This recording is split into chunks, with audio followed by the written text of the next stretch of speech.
திடீர்னு உங்கள் கை கால் மரத்து போகுதா?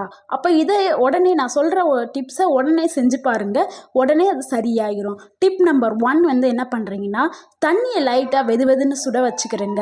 அந்த தண்ணிக்குள்ளே வந்து கால் மரத்து போச்சுன்னா காலை வைங்க, கை மரத்து போச்சுன்னா கையை வைங்க.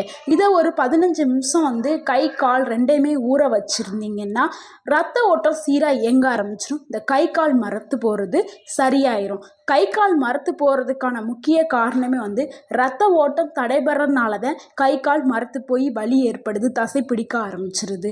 இதை நீங்கள் செஞ்சுட்டு வந்தீங்கன்னா உங்களுக்கு அந்த வலியில் டிப் நம்பர் 2 வந்து என்னென்னா, பட்டை வீட்டில் இருந்துச்சுன்னா பட்டை பவுட்ரு எடுத்துக்கிறேங்க.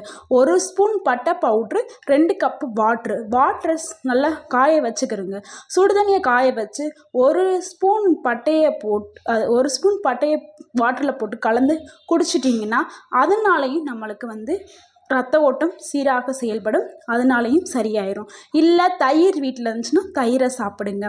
இல்லை இதுவும் இல்லை அப்படின்னா ஆயில், லாவெண்டர் ஆயில் இல்லைனா யூக்கலிப்டஸ் ஆயில் இருந்துச்சுன்னா அந்த ஆயிலை வந்து மரத்து போன கை கால் இடங்களில் வந்து 2-3 சொட்டு விட்டு நல்லா மசாஜ் செய்யும் பொழுது அது உங்களுக்கு சரியாயிரும். உடனே வந்து நிவாரணம் கிடைக்கும். இல்லை எதுவுமே எங்கள் வீட்டில் இல்லைங்க அப்படின்னா ஜஸ்ட்டு கை கால் வாக்கிங் போங்க. கை கால் மரத்து போயிடுச்சுன்னா நடைப்பயிற்சி செய்யும் பொழுது உங்கள் உடலில் வந்து தலையிலேருந்து கால் வரைக்கும் ரத்த ஓட்டம் சீராக ஓட இயங்க ஆரம்பிச்சிடும். உங்கள் கை கால் மரத்து போகிறது சரியாயிரும். இந்த வீடியோ உங்களுக்கு பிடிச்சிருந்துச்சுன்னா லைக் பண்ணுங்கள், ஷேர் பண்ணுங்கள், கமெண்ட் பண்ணுங்கள், சப்ஸ்கிரைப் பண்ணுங்கள். தேங்க்யூ ஃபார் வாட்சிங்.